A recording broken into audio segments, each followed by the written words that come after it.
ثانی انٹرنیشنل حج عمرہ tours and travels. حج عمرہ جانے کے خواہش مند حضرات اسکرین پر دیے گئے نمبرز پر کال کریں۔ اعوذ باللہ من الشیطان الرجیم، بسم اللہ الرحمن الرحیم۔ كذبت قوم نوح المرسلين إذ قال لهم أخوهم نوح ألا تتقون إني لكم رسول أمين فاتقوا الله وأطيعون وما أسألكم عليه من أجر إن أجري إلا على رب العالمين فاتقوا الله وأطيعون قالوا أنؤمن لك واتبعك الأرذلون قال وما علمي بما كانوا يعملون إن حسابهم إلا على ربي لو تشعرون وما أنا بطارد المؤمنين إن أنا إلا نذير مبين قالوا لئن لم تنته يا نوح لتكونن من المرجومين قال رب إن قومي كذبون فافتح بيني وبينهم فتحا ونجني ومن معي من المؤمنين فأنجيناه ومن معه في الفلك المشحون ثم أغرقنا بعد الباقين إن في ذلك لآية وما كان أكثرهم مؤمنين وإن ربك لهو العزيز الرحيم صدق الله العظيم۔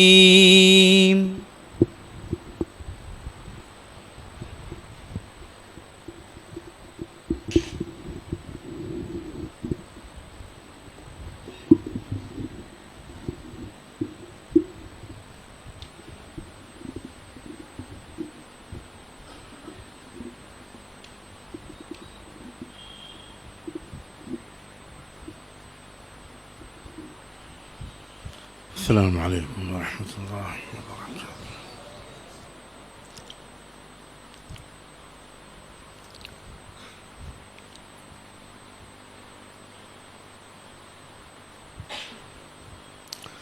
الحمد للہ وکفیٰ وسلام علی عبادہ الذین اصطفیٰ، اما بعد۔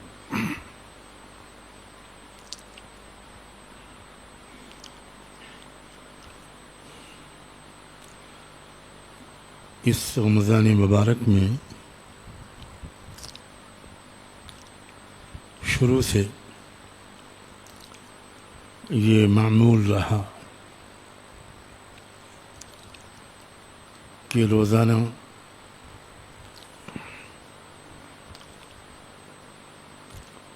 تراویح کے بعد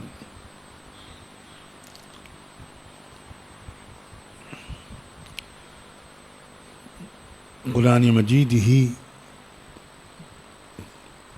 کی اپنی بساط کے مطابق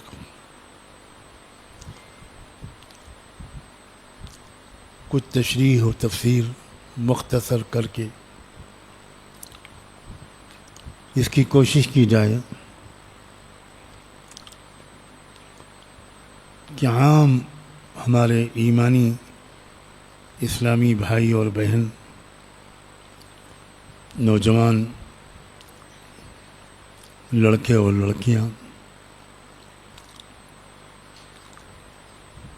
چاہے ان کا زندگی کے کسی بھی شعبے یا پیشے سے تعلق ہو،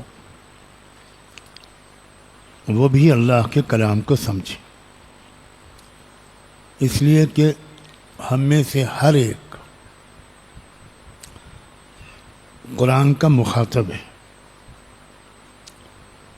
چاہے کسان ہو، مزدور ہو، ان پڑھ ہو، ڈاکٹر ہو، انجینئر ہو، صحافی ہو، وکیل ہو، جج ہو، کھلاڑی ہو، شاعر ہو، صحافی ہو، کچھ ہو، یقینی طور پر ہر شخص قرآن کا مخاطب ہے، اور اگر وہ زندگی بھر اس نے ایسی گزار دی کہ اس نے اپنے رب کے پیغام کو سمجھنے جاننے کی کوئی کوشش نہیں کی، دو چار اعمال کرتا رہا،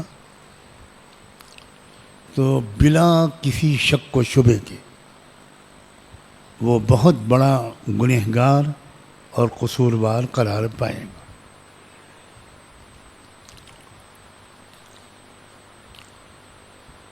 قرآن کے سمجھنے کے دو درجے ہیں، ایک تو بہت تفصیلی اور تحقیقی درجہ ہے، یہ آیت کب اتری، کس پس منظر میں اتری،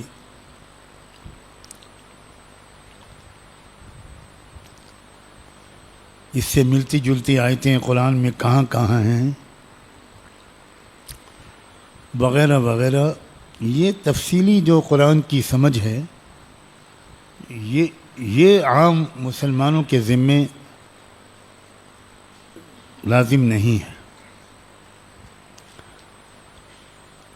اس کی ذمہ داری علماء کے کندھے پر ہے، اور علماء کو بھی چاہیے کہ وہ قرآن کو اس طرح سمجھیں اور سمجھائیں جس سے یہ بات بالکل صاف ظاہر ہو کہ جیسے ہر آیت آج ہی اتری ہے اور آج ہی کے حالات کے بارے میں اللہ ہمیں کچھ ہدایات دے رہا ہے۔ لیکن ایک دوسری سطح کی سمجھ ہے کہ اللہ تعالیٰ ہم سے کیا چاہ رہا ہے، اس آیت میں ہم سے اللہ نے کس چیز کا مطالبہ کیا۔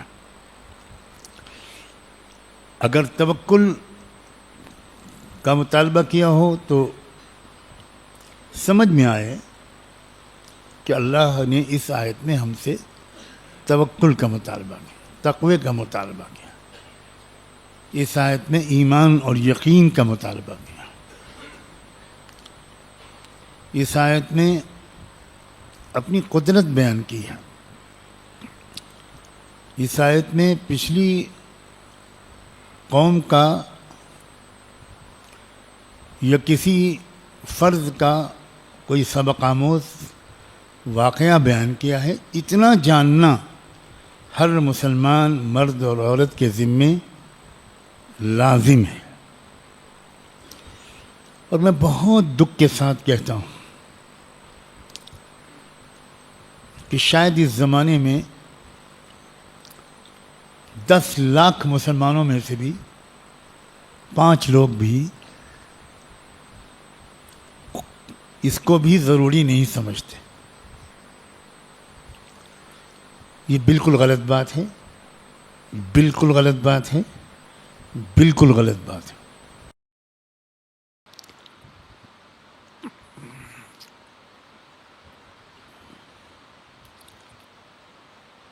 پورے اسلام کو سمجھنا قرآن کے سمجھے بغیر ممکن نہیں ہے۔ میں اس جملے کو پھر دہراتا ہوں،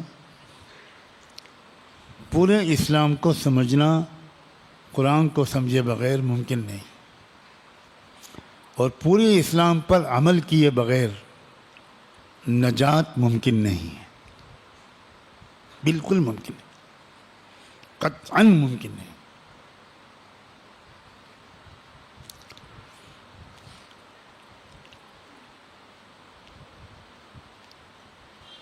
اس وجہ سے میں ہر جگہ اسی پر زور دینے کی کوشش کر رہا ہوں کہ اللہ کے بندوں، اللہ کی بندیوں، قرآن مجید کو سمجھ کر پڑھو۔ اور آپ کے ذمے یہ نہیں ہے کہ آپ سب مدرسے میں جائیں اور 10 سال پڑھیں۔ اللہ نے ہمارے علماء کو اس کی توفیق دی ہے کہ دنیا کی تمام زبانوں میں انہوں نے قرآن کا ترجمہ کر دیا، اور بہت مختصر کچھ تشریح بھی کر دی۔ علماء نے یہ تشریح علماء کے لیے نہیں کی ہے، علماء نے یہ تشریح عام مسلمان بھائیوں اور بہنوں اور نوجوانوں کے لیے کی ہے۔ اس لیے اس غلطی کو اب دوبارہ مت دہرائیے۔ بڑے آسان زبان میں قرآن کے ترجمے موجود ہیں، تلاوت آپ جتنی چاہیں کریں، 1 پارہ 2 پارہ 3 پارے، لیکن آپ 3-4 آیتوں یا 1 رکوع کا ترجمہ ضرور پڑھیں، اور 1-2 منٹ سوچیں کہ اس آیت میں اللہ نے ہم سے کیا کہا ہے، اور پھر ہو سکے تو 2-4 منٹ دعا کریں کہ یہ بات جو اللہ آپ ہم سے اس آیت میں فرما رہے ہیں، میں ارادہ کرتا ہوں آپ توفیق دے دیں۔ اس طریقے پر آپ قرآن مجید اگر انشاءاللہ پڑھیں گے تو آپ روزانہ اپنے اسلام، اپنے ایمان، اپنے تقوی کی سطح میں اضافہ محسوس کریں گے انشاءاللہ۔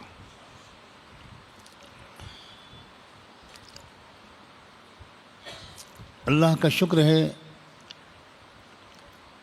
کہ اللہ تعالیٰ نے مجھے ایسے گھر میں پیدا فرمایا کہ جہاں سب لوگ، مرد اور خواتین، قرآن مجید کے شیدائی، قرآن کے خادم، قرآن کے عاشق اور قرآن کے طالب علم اور قرآن کی تشریح کرنے والے تھے۔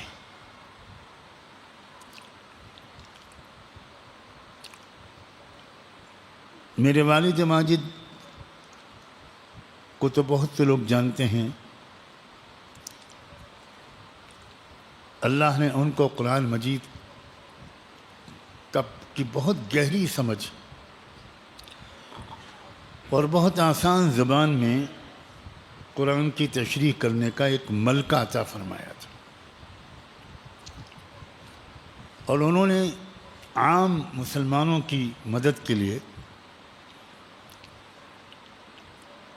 ایک کتاب بھی لکھی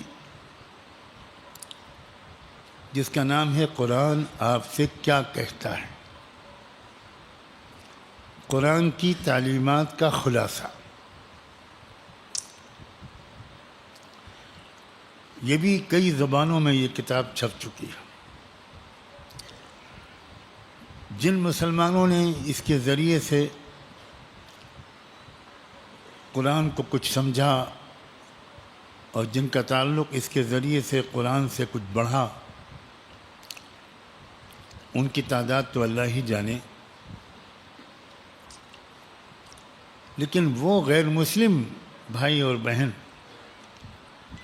جنہوں نے اس کتاب کو پڑھ کر جن کے دل کو اطمینان ہوا کہ یہ کتاب محمد کی لکھی ہوئی نہیں ہو سکتی، ان کے دل نے گواہی دی کہ یہ کتاب واقعی ساری دنیا کے رب کی اتاری ہوئی کتاب ہے، اور پھر انہوں نے اللہ کی توفیق سے اسلام قبول کر لیا۔ ایسے غیر مسلم مردوں اور عورتوں کی تعداد بھی شاید کئی لاکھ ہے۔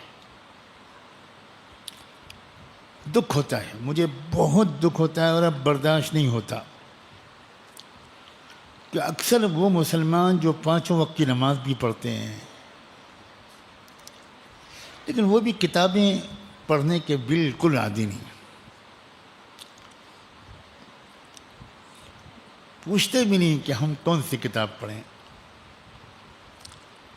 بہت کم لوگ ہیں جو ہمارے اکابر علماء کی لکھی ہوئی دینی کتابیں خرید کر پڑھتے ہیں۔ سمجھدار ہیں وہ لوگ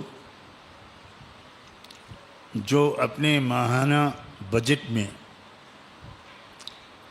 40-50 روپے، 100 روپے، 200 روپے اس کے لیے بھی الگ کر لیا کریں کہ ان کو ہر 1-2 مہینے میں کوئی ایک کتاب اپنے بڑوں کے مشورے سے خریدنی ہے اور اس کو بہت غور سے پڑھنا ہے اور اپنے گھر میں بچوں کو، خواتین کو پڑھوانا ہے۔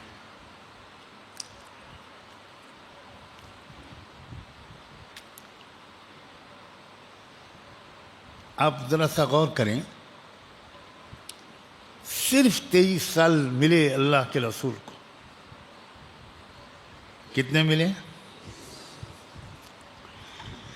23 سال کی تربیت میں اللہ کے رسول نے صحابہ کو کہاں سے کہاں پہنچا دیا۔ کتنا گہرا علم، کتنی گہری سمجھ، کتنی زبردست صلاحیت۔ جو لوگ اونٹ چرانا نہیں جانتے تھے انہوں نے دنیا کی تاریخ میں سب سے شاندار حکومت چلائی، ملکوں کو چلایا، اور ہمارا حال یہ ہے کہ اگر آپ میں سے کوئی 15-20 سال پہلے دین میں لگا ہوگا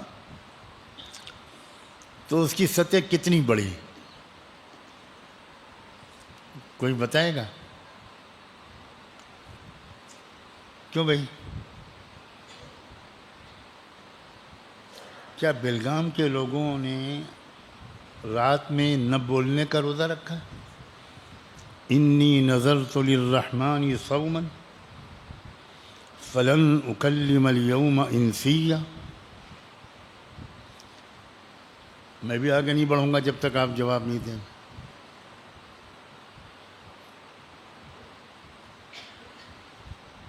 نہیں بڑھوں گا۔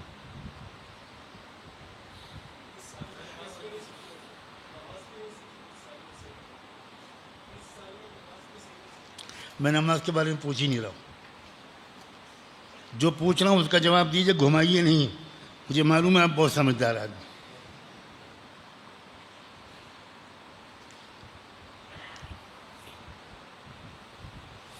جواب دو بھائی۔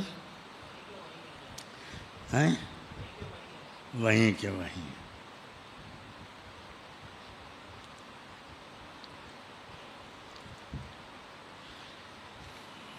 اور کوئی جواب دے گا؟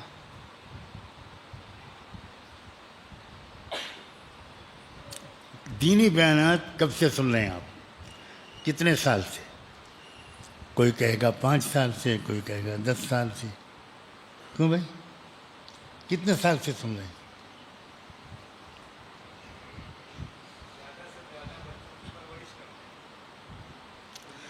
نہیں، یہ جواب نہیں۔ بچے تو آپ زیادہ پیدا کرو، مجھے خوشی ہو۔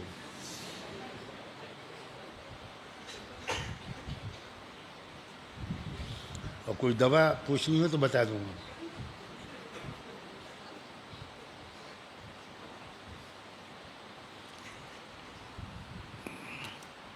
میں دینی اعتبار سے پوچھ رہا ہوں. آپ دینی بیانات کتنے سال سے سن رہے ہیں؟ ارے کوئی بولو نا. الگ الگ بتاؤ، سب ایک ساتھ تھوڑی ہوگا. سب ایک ساتھ پیدا ہوئے تھے کیا؟ یہ تو بڑا حادثہ ہو گیا ہوگا.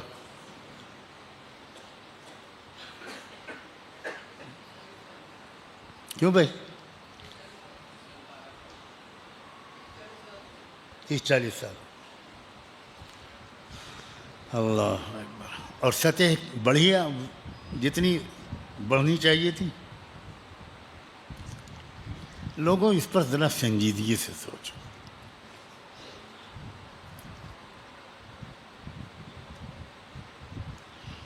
عجیب بات ہے، کاروبار نہیں بڑھتا تو آپ بے چین ہو جاتے ہیں. آمدنی نہیں بڑھتی تو آپ پریشان ہو جاتے ہیں. اور آپ ترکیبیں سوچتے ہیں کہ کیسے آمدنی بڑھے. لیکن اسلام کی سمجھ نہیں بڑھ رہی، وہیں کے وہیں ہیں. یہ کوئی معمولی بات نہیں ہے.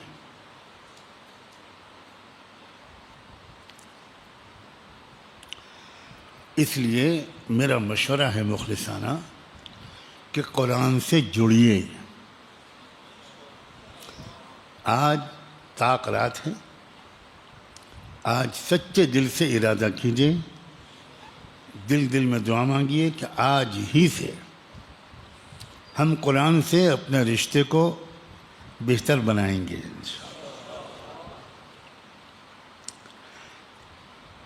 میرے والد کا تذکرہ کیا میں نے. میرے بڑے بھائی، سب سے بڑے بھائی، بڑے ماہر قرآن تھے. عجیب اللہ نے ان کو قرآن کی سمجھ عطا فرمائی تھی. اور پھر بہت زمانے تک تو انہوں نے بڑوں کے ادب میں کوئی تفسیر کی کتاب، قرآن کی تفسیر نہیں لکھی. پھر اس کے بعد لندن کی ایک مسجد میں، جہاں وہ بہت عرصے قیام کیا انہوں نے، وہاں ان کا درس قرآن شروع ہوا. اور ہمارے والد صاحب نے ان کو اصرار سے فرمایا کہ تم قرآن کی تفسیر لکھنے کی ہمت نہیں کر رہے ہو تو کم سے کم جو درس تم دیتے ہو اس کو ریکارڈ کروا لو، اور پھر اس کو لکھ کر مجھے دکھاؤ. دیکھتے ہی والد صاحب نے حکم فرمایا کہ اب یہ لازمی طور پر قرآن کی یہ تفسیر چھپنی چاہیے. تو انہوں نے لکھنا شروع کیا. 6 جلدوں تک پہنچے وہ. سورہ نور تک وہ تفسیر مکمل کر سکے تھے محفل قرآن کے نام سے. بہت پیاری، بہت مختصر، بہت جامع تفسیر ہے. اس کے بعد لمبی بیماری کا سلسلہ شروع ہوا اور پھر وہ دنیا سے رخصت ہو گئے. اس کے بعد سے بہت اصرار میرے بڑے بڑے اکابر کا، علماء کا مجھ سے رہا کہ اس کو مکمل کرو.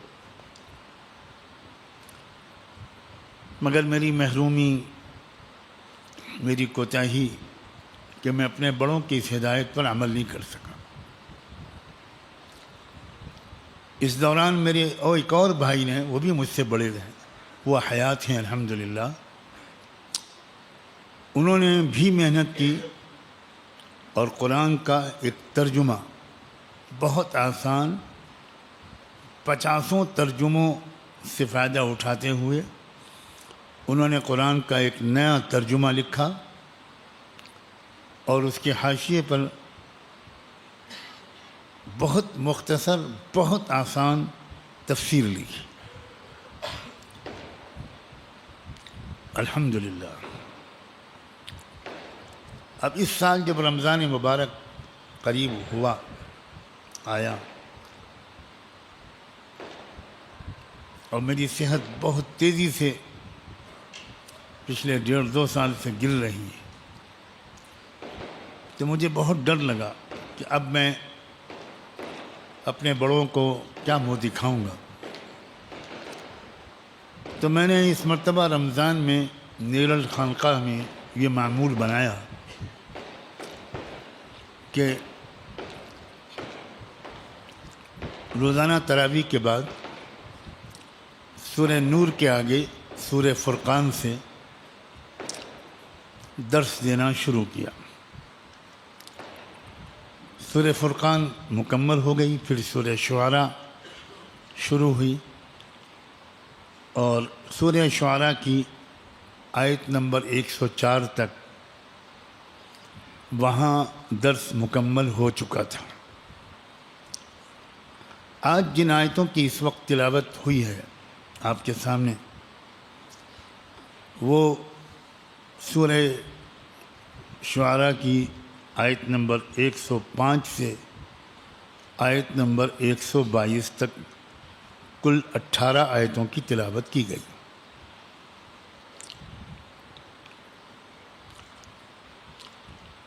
قرآن مجید کا ایک بہت بڑا احسان یہ ہے کہ انسانی تاریخ میں جتنے بہت سبق آموز واقعات ہوئے ہیں، افراد کے، مردوں یا عورتوں کے، نوجوانوں کے یا قوموں کے، ان واقعات کو اللہ نے قرآن میں محفوظ کر دیا. اور انسان جتنا کسی عملی واقعے سے سیکھ سکتا ہے، لفظی نصیحت سے اتنا شاید نہیں سیکھ پائے.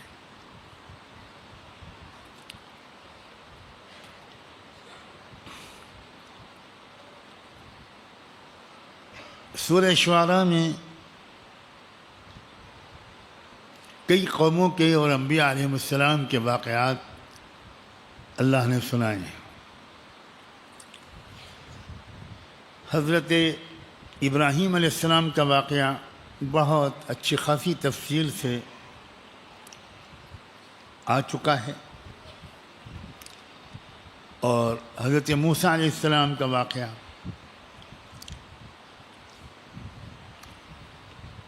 موسیٰ اور فرعون کا واقعہ وہ بھی بہت تفصیل سے آیا ہے. آج جن آیتوں کی تلاوت کی گئی ہے ان میں حضرت نوح علیہ السلام کی قوم کا واقعہ بیان ہوا ہے.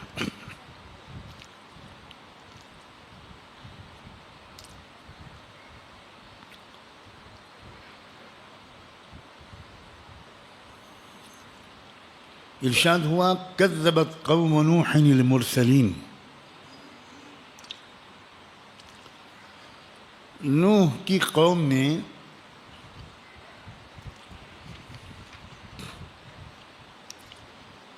رسولوں کو جھٹلایا. ایک نبی کا جھٹلانا سب نبیوں کو جھٹلانے کے برابر ہوتا ہے. نوح کی قوم نے تو جھٹلایا نوح علیہ السلام ہی کو تھا.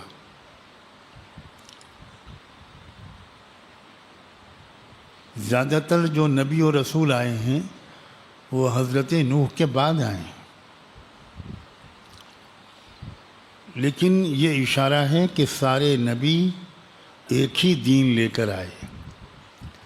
اس لیے اگر کوئی ایک نبی کو بھی جھٹلاتا ہے تو اس کا مطلب یہ ہے کہ وہ اس نے سارے ہی پیغمبروں کو جھٹلایا.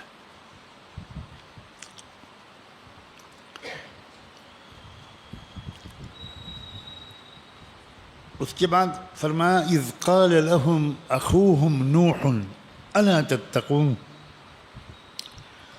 جب اپنی قوم سے قوم کے بھائی نوح نے جب یہ کہنا شروع کیا، یہ سمجھانا شروع کیا کہ کیا تم لوگ اللہ کی پکڑ سے ڈرتے نہیں ہو؟ جن باتوں سے اللہ نے روکا ہے اس سے اپنے آپ کو نہیں روکتے ہو؟ الا تتقون، غور کیجئے، نبی کو قوم کا بھائی قرار دیا گیا اور یہ قرآن نے بکثرت یہ رشتہ نبی کا قوم سے بیان کیا ہے۔ الی عاد اخاہم ہودا، کہ ہم نے قوم عاد کی طرف بھیجا تھا قوم عاد کے بھائی ہود کو۔ الی ثمود اخاہم صالحا، قوم سمود کی طرف بھیجا تھا ان کے بھائی صالح کو۔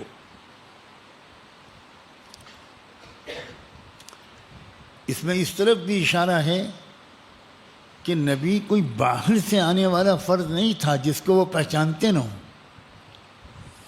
انہی کے اندر کا ایک شخص تھا جس کی سچائی، جس کی دیانتداری، جس کی شرافت کو وہ اچھی طرح جانتے تھے۔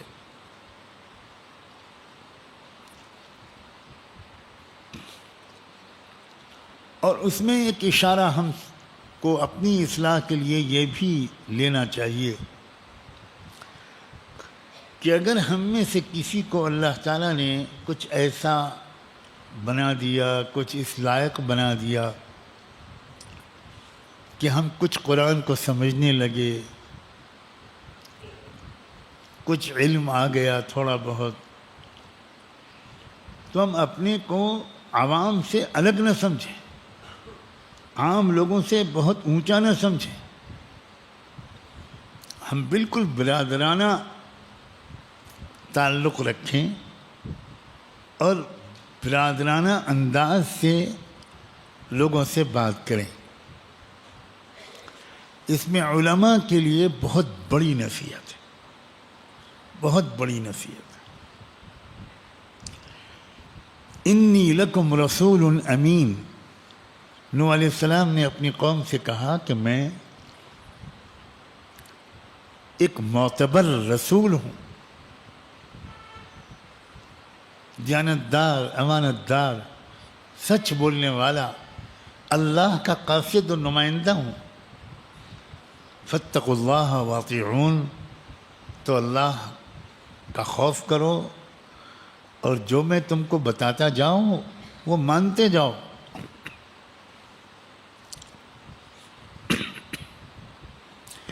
نبی کی اطاعت کے بغیر اللہ کا تقوی حاصل نہیں ہو سکتا۔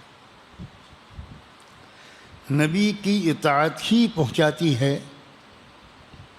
اللہ کے قرب اور اللہ کے تقوی تک۔ قالوا انؤمن لك واتبعك الارذلون،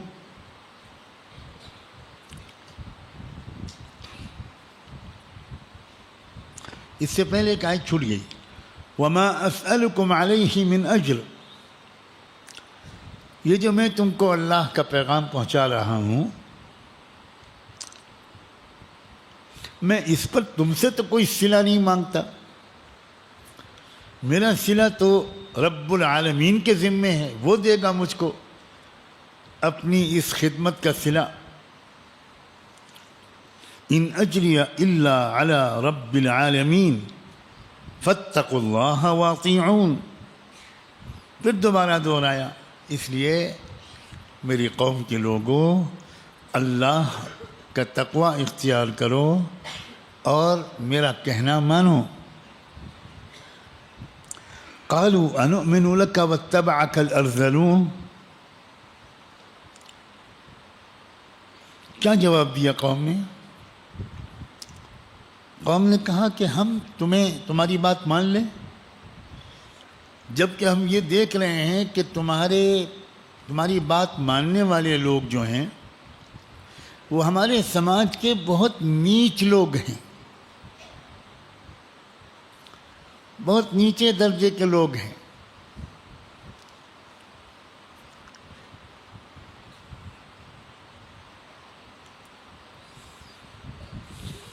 پسماندہ لوگ ہیں۔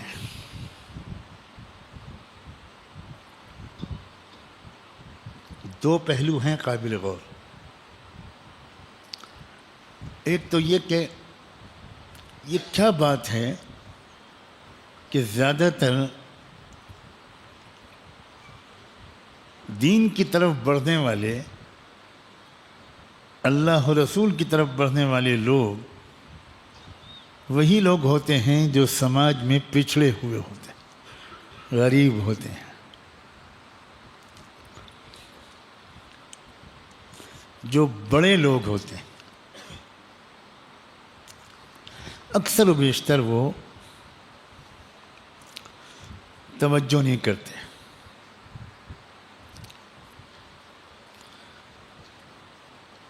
جاہ اور مال کا غرور، دولت کا اور عہدے کا غرور بہت بڑی اکثریت میں لوگوں کو دین سیکھنے، دین کی بات کی قدر کرنے سے روکتا ہے۔ ہم اپنے زمانے میں بھی یہی دیکھ رہے ہیں۔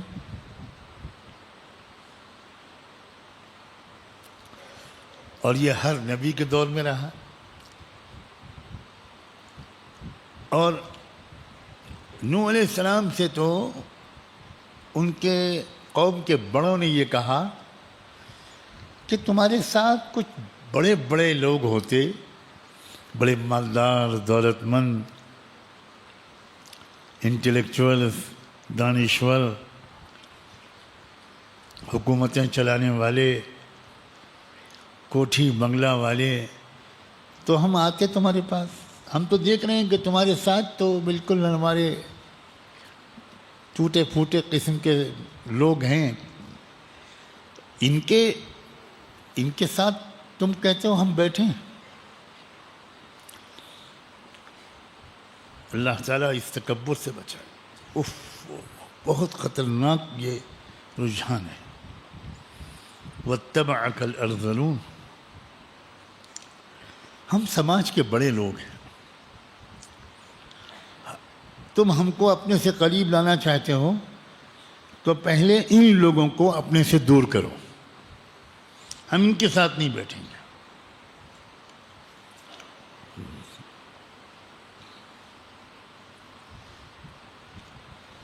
حضرت نوح علیہ السلام نے اس کا جو جواب دیا وہ یہ تھا کہ یہ لوگ کون سا پیشہ ان کا ہے، یہ کیا کرتے رہے ہیں، مجھے اس سے کیا مطلب، وما علمی بما كانوا يعملون، مجھے کیا معلوم۔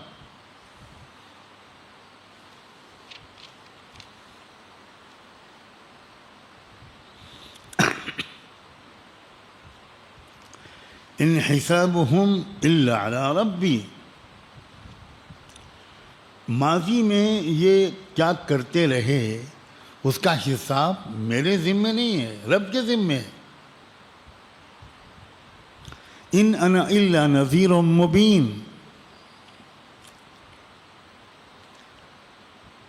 میں تو صرف میری حیثیت یہ ہے کہ اللہ کا پیغام تم سب تک، ان سب تک پہنچاؤں۔ انہوں نے مان لیا، یہ سیکھنے اور تربیت کے لیے میرے قریب آتے ہیں، بیٹھتے ہیں میرے پاس، میں ان کو بھگا دوں؟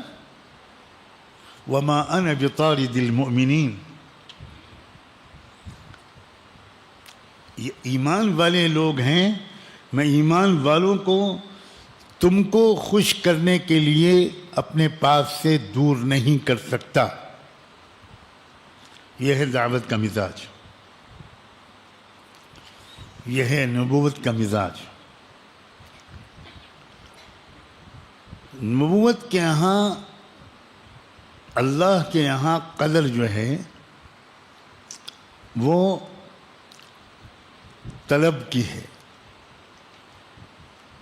کون ہے جو ایمان کا، سچائی کا، جنت کا، اللہ کی رضا کا طالب ہے؟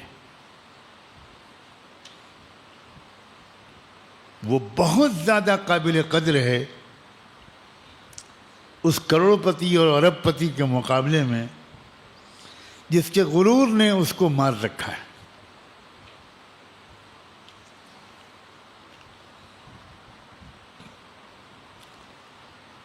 وما انا بطارد المؤمنین،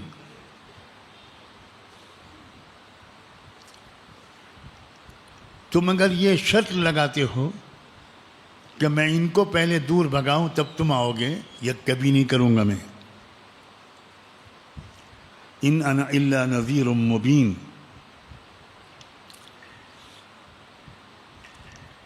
مجھ سے میرا کام صرف اللہ کا پیغام پہنچانا ہے، میں اپنا فرض ادا کر رہا ہوں۔ پھر جواب میں ان مغرور لوگوں نے اور زیادہ شرارت بھرا جملہ کہا، قالوا لئن لم تنتهِ یا نوح لتکونن من المرجومین۔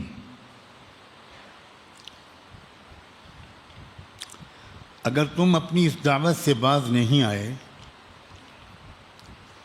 اور تم نے توحید کی، آخرت کی،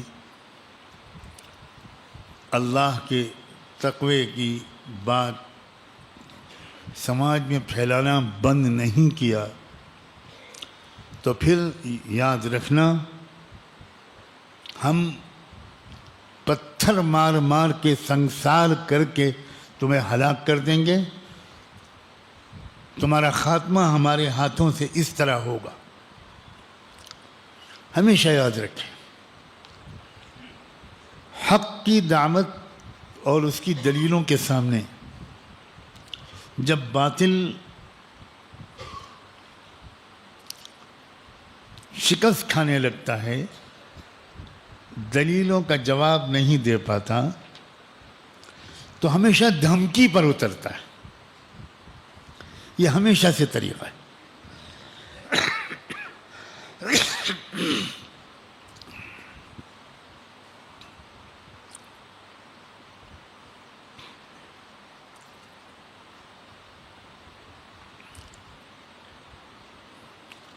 نوح علیہ السلام کو بھی یہ دھمکی دی گئی۔ نوح علیہ السلام نے ان کی دھمکی کا جواب ان کو دینے کے بجائے اپنے رب کی طرف متوجہ ہو کر اپنے رب سے اپنے دل کا درد رکھا۔ یہ ہے سیکھنے کی بات۔ قال رب ان قومی کذبون، اے میرے رب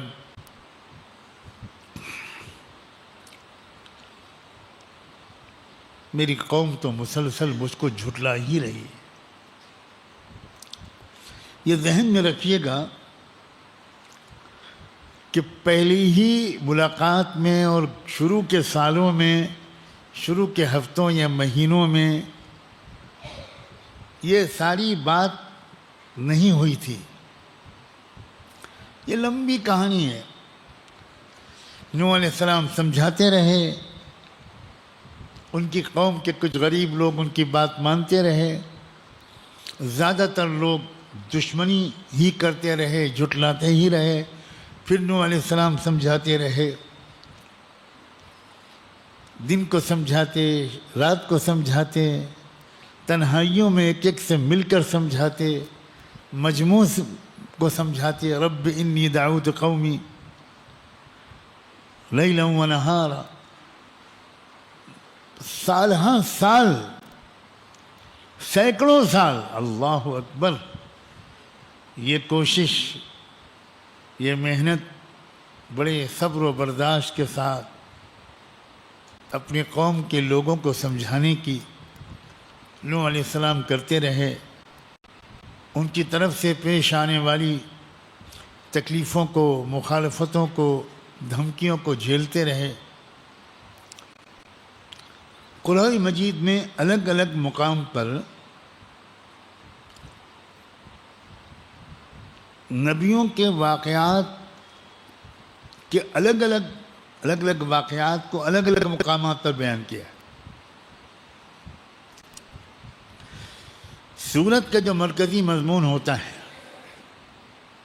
کسی نبی کے واقعے کا اتنا حصہ جو اس سورت کے مرکزی مضمون سے ہم آہنگ اور مطابق ہوتا ہے، اس صورت میں نبی کے واقعات میں سے اتنا ہی حصہ اس صورت میں نقل ہوتا ہے۔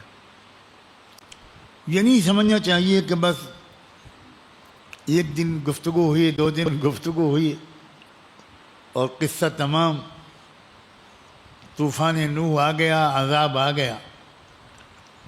950 سال 950 سال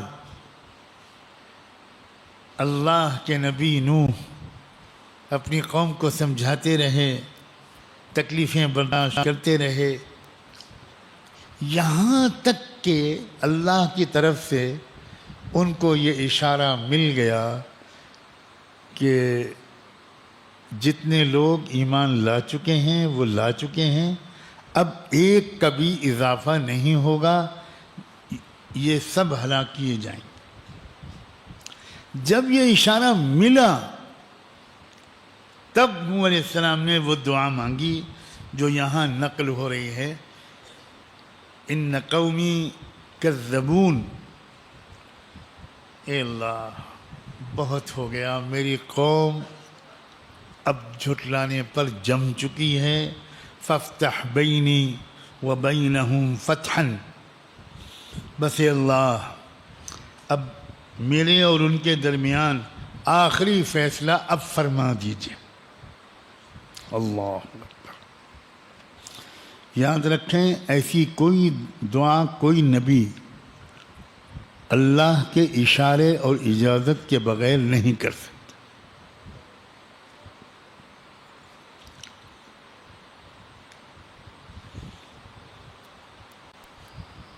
یقیناً حضرت نوح علیہ السلام کو اللہ کی طرف سے یہ علم ہو گیا ہوگا کہ جو ایمان لا چکے ہیں بس اب آگے کوئی ایک بندہ بھی ان لوگوں میں سے تمہاری دعوت کو، توحید کو قبول کرنے والا نہیں ہے۔ تب انہوں نے وہ دعا مانگی، افتح بینی و بینہم فتحا،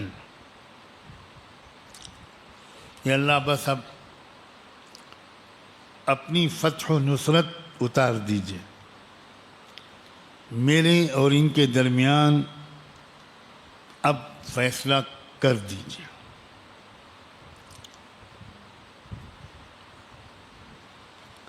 وَنَجِّنِي وَمَن مَّعِيَ مِنَ الْمُؤْمِنِينَ، اور مجھے اور میرے ساتھ جو آپ کے بندے ایمان لا چکے ہیں، میرے ساتھی ہیں، اب مجھے اپنی پکڑ سے اب آپ مجھے اور میرے ساتھیوں کو بچا لیجیے۔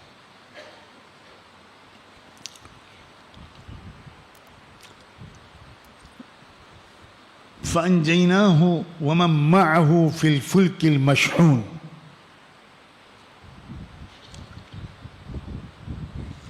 اللہ تعالیٰ فرماتے ہیں کہ ہم نے نوح کی دعا قبول کر کے نوح کو اور ان کے ساتھ میں ایمان والوں کو جتنے بھی تھے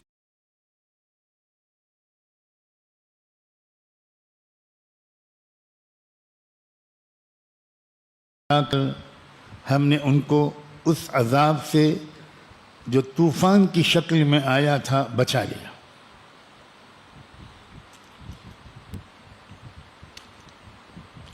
ثم اغرقنا بعد الباقین، اور نوح اور ان کے ایمان والے ساتھیوں کے علاوہ پورے جتنے لوگ تھے، جتنے انسان تھے اس وقت، سب کو ہم نے اس طوفان میں ڈبو دیا.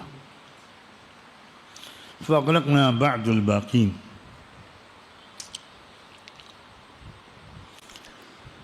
یہ واقعہ سنانے سے اللہ کا مقصود کیا ہے؟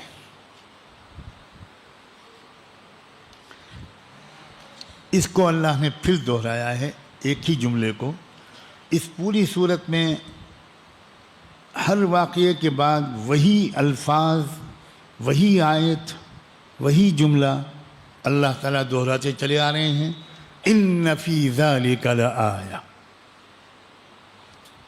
یہ واقعہ ہم تم کو سنا کیوں رہے ہیں؟ اصل میں اس تاریخ کی سرگزشت میں بہت بڑی نشانی ہے. وَمَا كَانَ أَكْثَرُهُم مُؤْمِنِينَ. اس قوم کی اکثریت بات کو ماننے والی نہیں تھی. وَإِنَّ رَبَّكَ لَهُوَ الْعَزِيزُ الرَّحِيمُ. اور محمد تمہارا رب آج بھی اتنا ہی طاقتور ہے اور مہربان بھی ہے.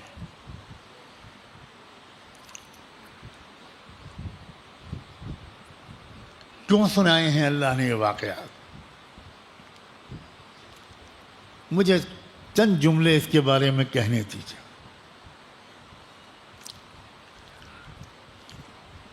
اگر یہ کتاب قرآن قیامت تک کے لیے ہے تو اس میں جو بھی نصیحتیں آئی ہیں وہ سب قیامت تک کے لیے.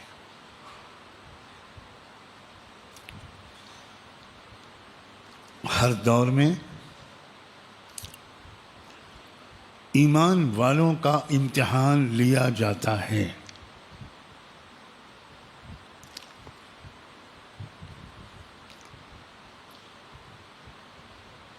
ایمان والے امتحان سے بچ جائیں یہ ناممکن ہے. ہر دور میں کوئی فرعون ہوتا ہے، ہر دور میں کوئی نمرود ہوتا ہے، ہر دور میں کوئی حامان ہوتا ہے.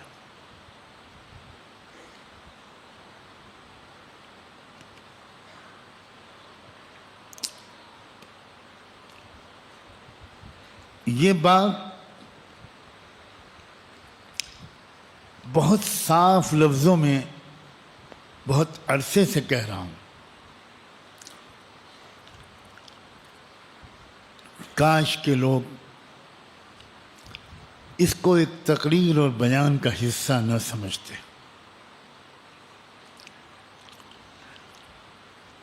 ہم اور آپ اس وقت جس دور میں ہیں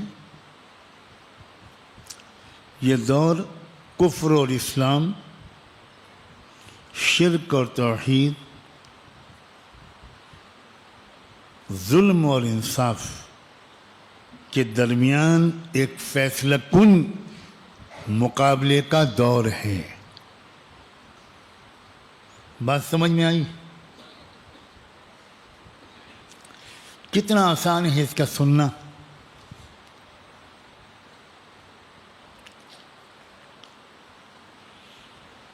سختیاں پوری دنیا میں ظلم کی طاقتوں کی طرف سے بڑھتی چلی جا رہی ہیں اور بڑھتی چلی جائیں گی.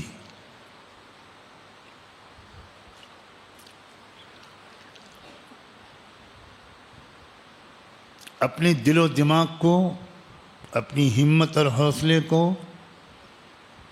اپنے ارادوں کو مضبوط کیجیے.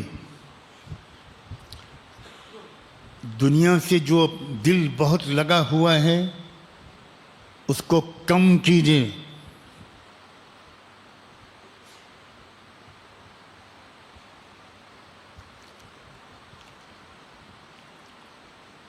یہ واقعات قرآن میں اللہ تعالیٰ نے کیوں بیان کیے؟ ان فی ذلک لآیہ. مقابلے میں جو مقابلہ شروع ہو چکا ہے اور تیزی سے بڑھ رہا ہے، اس میں کون ٹک پائے گا؟ اللہ رحم فرمائے۔ یاد رکھیے، اکثریت اللہ نہ کرے، اللہ نہ کرے، اللہ نہ کرے، کفر سے سمجھوتا کر لے گی۔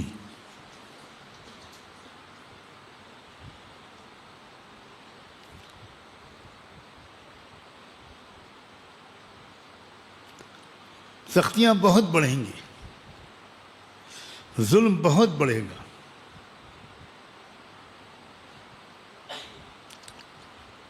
اور اس ظلم کے نیچے دبے ہوئے لوگ، ظلم سہنے والے لوگ ہم ہی آپ میں سے ہوں گے۔ کوئی آسمان والے لوگوں کی بات نہیں کر رہا ہوں، آپ کی اور اپنی بات کر رہا ہوں۔ دو حصوں میں تقسیم ہوں گے۔ اکثریت ظلم کے سامنے سر جھکا دے گی، باطل سے سمجھوتا کر لے گی۔ ایمان والوں کی، استقامت والوں کی مخبری کریں گے ہمارے اکثر لوگ۔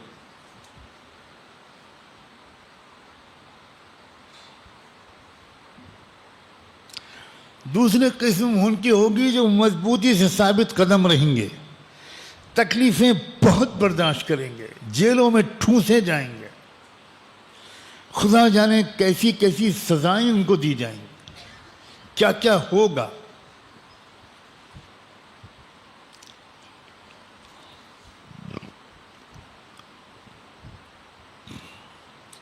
اور اس کے بعد ایک وقت آئے گا کہ ان استقامت والوں، مضبوطی سے جمنے والوں کی قربانیاں، ان کی شہادتیں، ان کے بدن کے زخم، یتیموں کی آہ و کراہ، بیواؤں کی سسکیاں،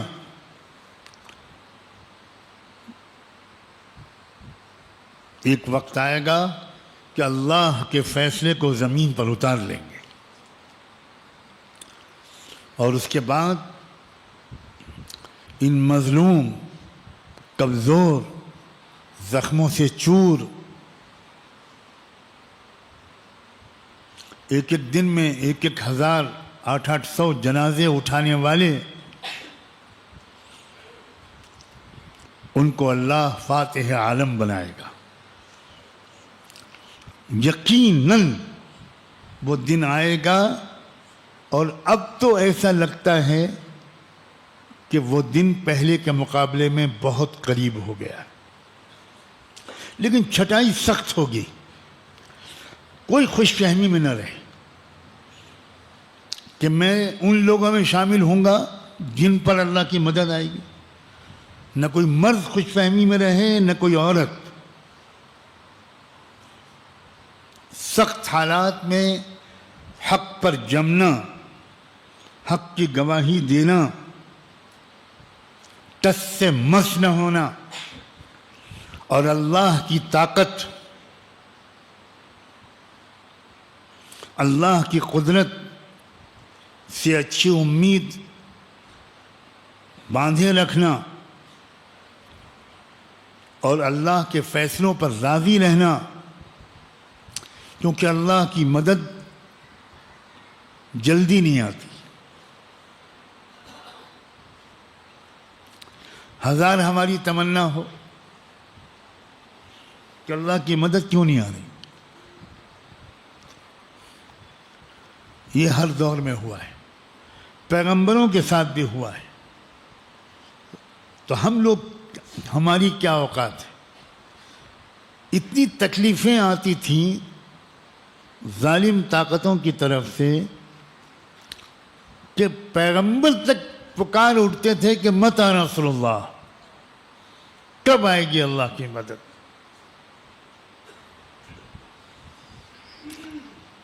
ہمارے اپنے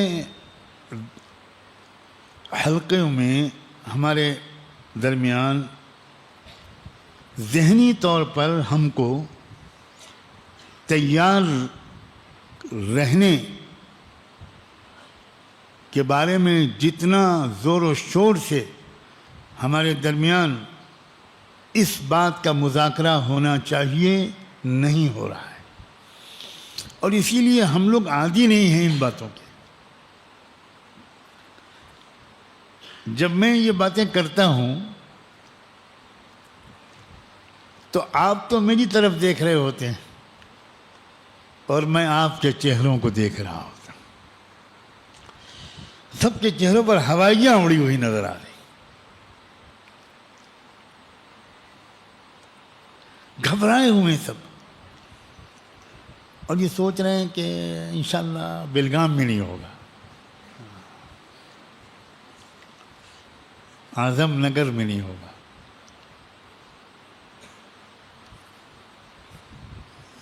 ہمارے ساتھ نہیں ہوگا،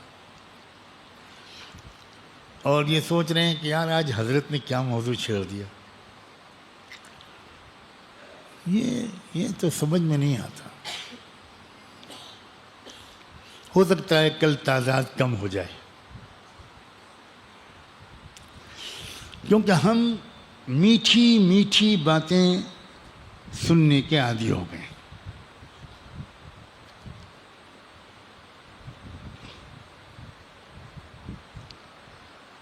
اب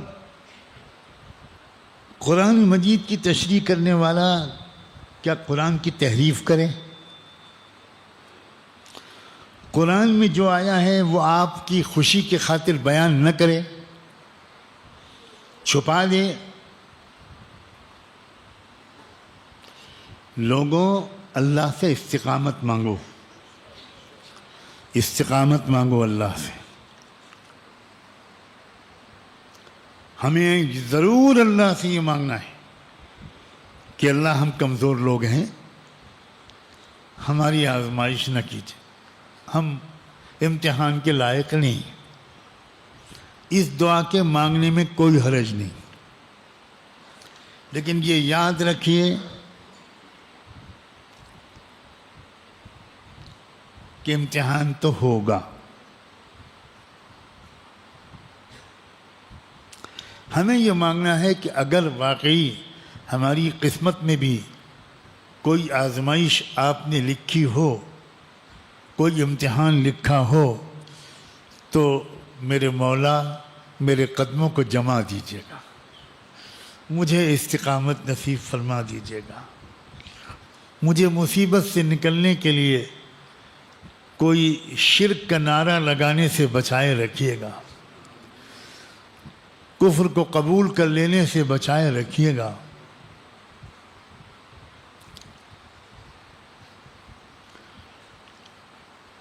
آخر میں ایک اچھی خبر بھی دے دوں تاکہ زیادہ کم نہ ہو کل تعداد۔ سب ہنس دیے، خوش ہو گئے۔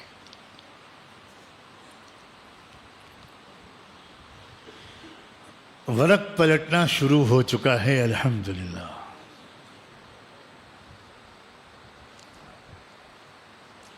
اور وہاں سے شروع ہوا ہے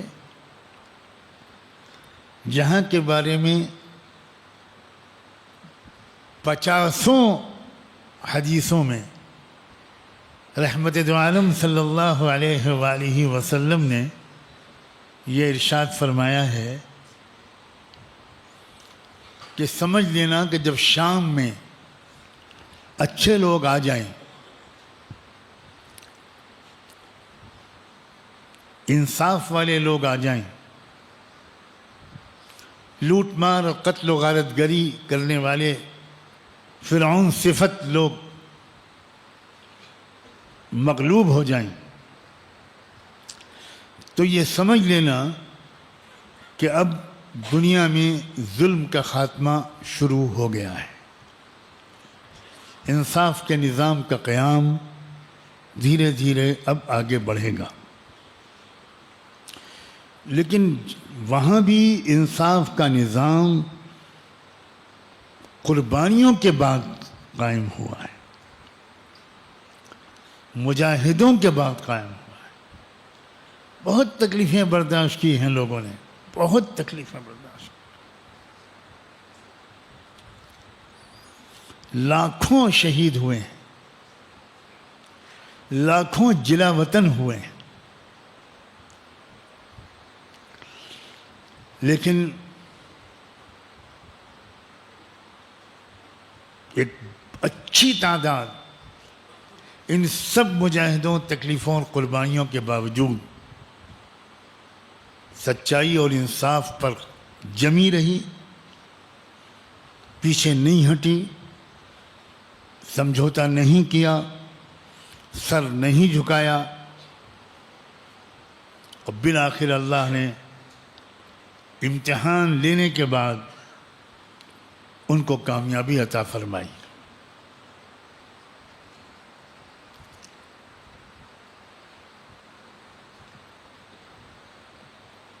ایک اور ملک میں الحمدللہ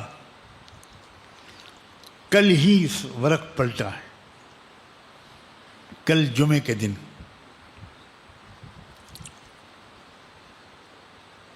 سوڈان بہت اہم ملک ہے، عرب ملک بھی ہے، افریقی ملک بھی ہے، بر اعظم افریقہ میں ہے، زبان عربی ہے، وہاں بھی سخت ترین مقابلہ ہو رہا تھا،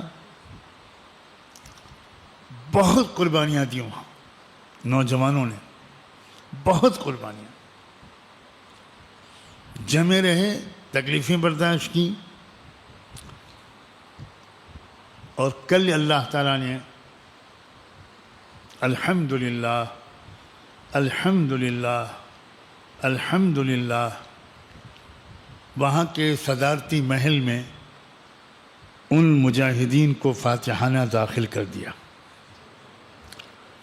اور انہوں نے جا کر وہاں کوئی چراغاں نہیں کیا، کوئی نعرے نہیں لگائے، کوئی پیٹ نہیں تھپتھپائی، سب سجدے میں گر پڑے، اللہ کا شکر ادا کیا، اور اللہ اکبر اللہ اکبر اللہ اکبر الحمدللہ، اس کے سوا کسی کی زبان سے کوئی دوسرا لفظ سننے کو نہیں ملا۔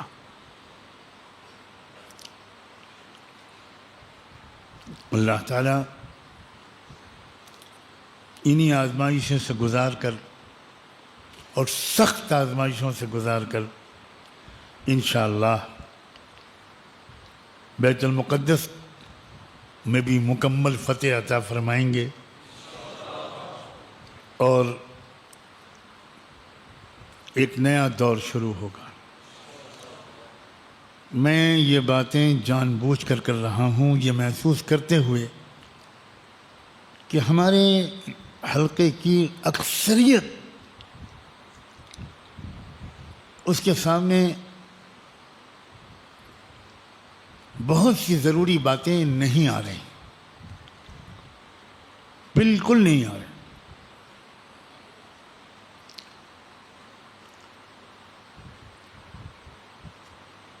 میں اپنا فرض سمجھتا ہوں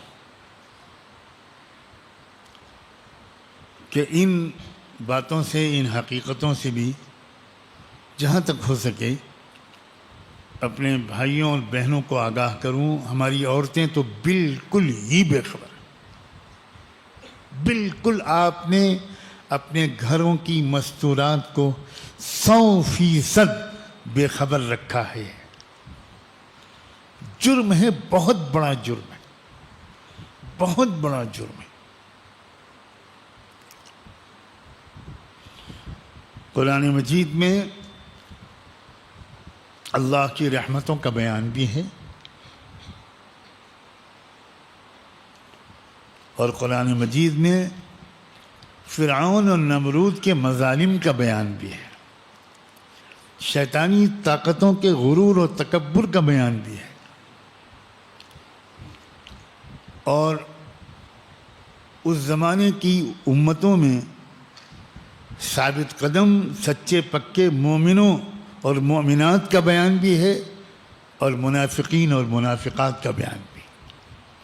اب یہ میرے اور آپ کے اپنے بارے میں فیصلے پر ڈیپینڈ کرتا ہے کہ ہم مومنین اور مومنات میں اپنے کو شامل کریں گے، اس کی کوشش کریں گے، قرآن پر غور کریں گے، اس کے لیے دعائیں مانگیں گے اور ایسی باتیں بار بار سنیں گے جس سے ہمارے دل میں ایمان، امید اور حوصلہ بڑھے، یا معاذ اللہ ہم اس دنیا کے عیش و آرام کے خاطر اس دنیا کی فانی زندگی کو ترجیح دیتے ہوئے ہم اپنی آخرت کا سودا کر لیں گے، ہم جنت کے بجائے جہنم کو پسند کر لیں گے، ہم عزت کے بجائے ذلت کو پسند کریں گے، ہم توحید کے بجائے شرک کے ساتھی بنیں گے، ہم انصاف کے بجائے ظلم کے معاون بنیں گے۔ یہ فیصلہ ہم خود کر سکتے ہیں۔ کسی دوسرے کو الزام دینا یہ ایک بہانے بازی ہے، اور اللہ حقیقتوں سے واقف ہے۔ اللہ تعالی ہم سب کو حوصلہ اور استقامت عطا فرمائے۔ وآخر دعوانا ان الحمد للہ رب العالمین۔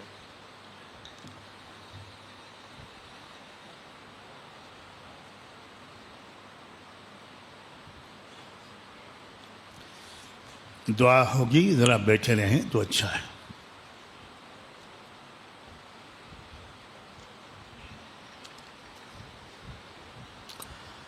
ابھی میں نے قرآن مجید کو سمجھ کر پڑھنے پر کچھ گفتگو کی اور ایک ترجمے کا بھی ذکر کیا۔ توضیحی ترجمہ قرآن اس کا نام ہے۔ میرے بڑے بھائی مولانا محمد حسان نعمانی نے بڑی محنتوں کے ساتھ وہ بہت شاندار ترجمہ کیا ہے۔ اردو میں بھی ہیں اور جو اردو نہ پڑھ سکیں ان کے لیے ہندی میں بھی ہے، یہاں موجود ہے، ہمارے ساتھی لوگ لائے ہیں اس کو۔ اسی طرح میں نے اپنے والد گرامی رحمۃ اللہ علیہ کی جو کتاب قرآن آپ سے کیا کہتا ہے اس کا تذکرہ کیا، وہ بھی یہاں اردو اور ہندی دونوں میں موجود ہے۔ حضرت والد صاحب کی وہ کتاب جو اللہ جانے دنیا کی 40-45 زبانوں میں شاید کئی کروڑ کی تعداد میں چھپ چکی ہے، اسلام کیا ہے، بہت آسان زبان میں، وہ بھی یہاں اردو اور ہندی والی موجود ہے۔ ان کی ایک اور کتاب دین و شریعت وہ بھی یہاں موجود ہے۔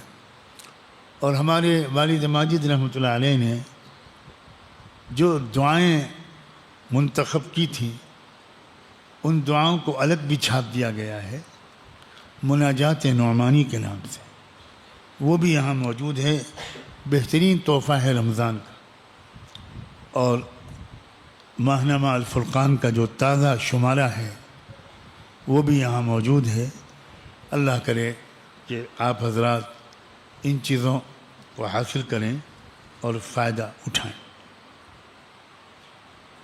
کسی نے یہ دعا کی درخواست کے لیے پرچہ بھیجا ہے، خالد معین الدین منیار، 4 ماہ کا بچہ ہے، ICU میں ہے، اللہ تعالیٰ اس کو شفا نصیب فرمائے،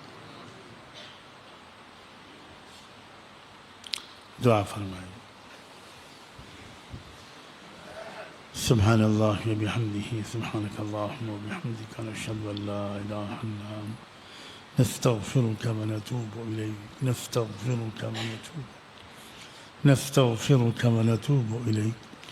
اللهم صل على سيدنا محمد وعلى آل سيدنا محمد وبارك وسلم۔ ربنا ظلمنا أنفسنا وإن لم تغفر لنا وترحمنا لنكونن من الخاسرين، فلا تجعلنا من الخاسرين، فلا تجعلنا من الخاسرين۔